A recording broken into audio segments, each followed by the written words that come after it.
Welcome to the Deep Dive. We sift through the noise to bring you what really matters. Today, we're jumping into something pretty exciting, the resurgence of tech IPOs, and specifically, how big a role AI is playing in this whole comeback. Our goal here, just to boil down the key info for you, unpack the main companies and trends driving this shift, give you that shortcut. Yeah, it's a really interesting moment. Things were quiet for a bit, but the energy is definitely back. And the companies highlighted here, they really show where the capital's flowing. Totally. And leading the pack, you could say, riding that huge AI wave, is CoreWeave. They made quite an entrance, didn't they? IPO on March 28th, 2025. Oh, yeah, a big one. They raised $1.5 billion. Just that number alone tells you something. Right.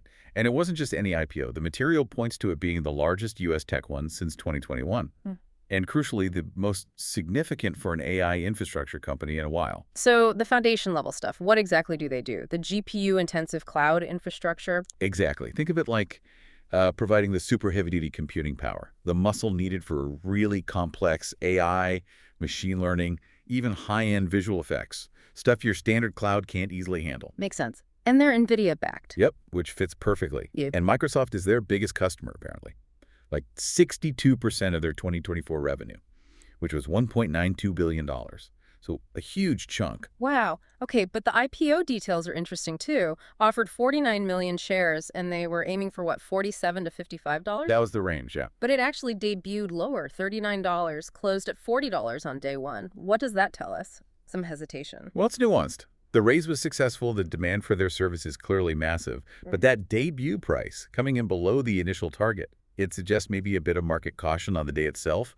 Could be broader sentiment, could be pricing strategy, even for a hot AI company, shows the appetite's there, but maybe not completely unrestrained on day one trading. Okay, interesting. So shifting gears a bit, another name creating a lot of buzz, targeting 2025, is Databricks. Still private, but a giant. Oh, absolutely. A heavyweight. Their private valuation is sitting around $62 billion. That came after a massive $10 billion funding round last December. Puts them ahead of Snowflake, their main competitor. So what's driving that kind of valuation? The sources talk about their lake house architecture. Why is that such a big deal? Right, the lakehouse. So traditionally, you had data lakes for messy, raw data and data warehouses for clean, structured stuff, hard to use together. The lakehouse tries to combine them, gives you the scale and flexibility of a lake, but with the structure and performance of a warehouse.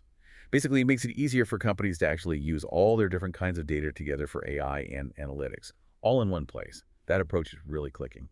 And the numbers look strong, projecting $2.4 billion annualized revenue for fiscal 25 and forecasting like a 60% sales jump by mid-year. Exactly. Plus, look at their client list. Apple, HSBC, Shell, big enterprise names. It just underlines how much demand there is from large companies for platforms that can, really handle their data and power their AI efforts. Makes it a very anticipated IPO. So we've got the infrastructure layer with CoreWeave, the data platform with Databricks, but it's not all just core AI, right? The material also brought up Omada Health. Yeah, showing the breadth. Health tech. They filed late May 2025. They're looking to offer about 7.5 million shares, aiming for an $18 to $20 range, plus an option for underwriters to sell more. And their model is different, too. Recurring revenue, contracts with employers, health plans using per member per month, and outcomes-based models. Right. That's designed for long-term stickiness. Predictable revenue based on members covered or getting paid when they actually achieve certain health results for patients. It aligns their incentives with the client's goal of, healthier employees or members. And they plan to use the IPO cash for growth, platform development, sales, the usual suspects. Yeah, but interestingly, they also explicitly stated they might not hit profitability in the near term. That's a key difference compared to the AI giants we were just talking about. It really is. And it shows the market's not just chasing immediate profits or, hypergrowth AI plays. There seems to be room for innovation in important sectors like health tech, even if the path to profit takes longer. As long as the underlying model looks solid, add some diversity to the IPO story. Okay, so let's pull this together. The sources definitely confirm it. The tech IPO window seems open again. And AI is a massive driver, with companies like CoreWeave and Databricks really leading that charge. For sure. Infrastructure and platforms are hot.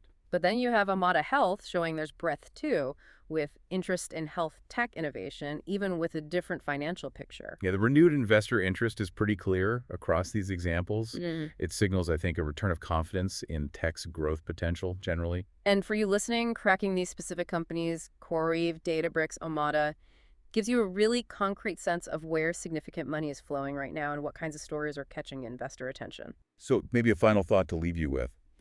Looking at these three, the AI infrastructure provider, the AI data platform, and the health tech innovator with a longer profitability horizon. What does that tell you about what the market is prioritizing most right now in this comeback? Is it proven revenue and essential infrastructure? Is it purely future growth potential? Or is there significant value placed on sector-specific innovation, even if profits aren't immediate?